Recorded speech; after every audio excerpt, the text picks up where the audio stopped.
पुस्तक का नाम बुढ़ापे से टक्कर लीजिए। लेखक पंडित श्रीराम शर्मा आचार्य। ऑडियो 10। वृद्धों के लिए इतना तो समाज भी कर सकता है। समय का चक्र अबाध गति से चलता रहता है। नियति का यही स्वभाव रहा है। आज जो बालक है उसे वह कल युवा परसों वृद्ध बना देती है। 50 के ऊपर आयु होने पर मनुष्य के सामने कई ऐसी समस्याएं आ खड़ी होती हैं जिनके विषय में उसने व्यस्त और भागते हुए जीवन में 2 घड़ी रुककर सोचा ही नहीं। ये समस्याएं भारतीय समाज में अभी उग्र रूप से सामने नहीं आई हैं, किंतु वे दिन दूर नहीं जब इस आयु में आकर वृद्ध अपने आप को व्यर्थ अनुभव करें तथा उनका जीवन ही निरर्थक हो जाए। पाश्चात्य देशों विशेषकर अमेरिका, इंग्लैंड, फ्रांस आदि देशों में अधिकांश वृद्धों की दुनिया सूनी एवं जीवन नीरस हो गया है। पश्चिमी देशों में अपने पांवों पर खड़े होते ही अधिकांश युवक अपने माता पिता से पृथक हो जाते हैं। संपन्नता तथा सुख भोग की दौड़ में इतने व्यस्त हो जाते हैं कि उन्हें अपने माता पिता की ओर ध्यान देने का समय ही नहीं रहता। माता पिता भी जब तक किसी काम धंधे में लगे रहते हैं तब तक तो उपार्जन तथा उपभोग के सामान्य जीवन क्रम में फंसे रहकर भावी जीवन के बारे में नहीं सोचते। 50 के ऊपर होते ही उनका शरीर पहले का सा समर्थ नहीं रहता। नौकरी व रिटायरमेंट मिल जाता है, अतः आर्थिक समस्या उत्पन्न हो जाती है। वे घर बैठ जाते हैं।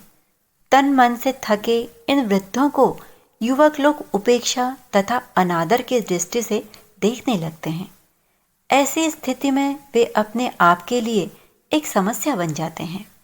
इन वृद्धों की समस्याओं का समाधान संयुक्त राज्य अमेरिका के कैलिफोर्निया नगर निवासी श्री S.W. कॉर्टिस ने खोजा।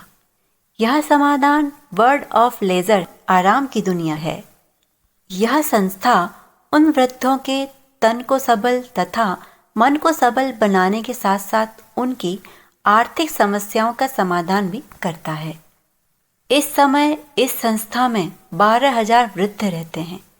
उनकी आयु 52 वर्ष से अधिक है। यों संस्था का नाम आराम की दुनिया है, किंतु यहाँ इन लोगों को अधिकाधिक समय तक कार्यरत रखा जाता है।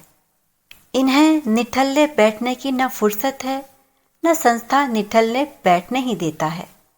वृद्धों के उपयुक्त खेल कूदों की यहाँ व्यवस्था है, जिससे उनका शारीरिक तथा मानसिक स्वास्थ्य बढ़े।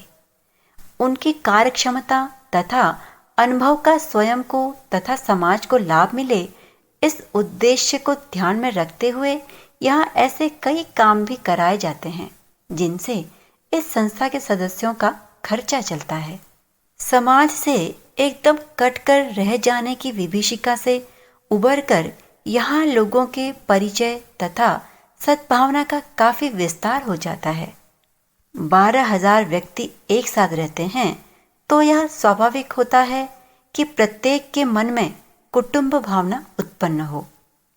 हमारे देश में अभी वह स्थिति तो नहीं आई है कि पाश्चात्य देशों की तरह वृद्ध संस्थान खोले जाएं, किंतु वृद्ध समय को देखते हुए परिवार तथा समाज पर भार बनने की अपेक्षा समाज सेवा के कार्य को हाथ में लेकर अपने को बेकार या निठल्ला होने से बचाएं तथा पाश्चात्य देशों की सी स्थिति न आने दें।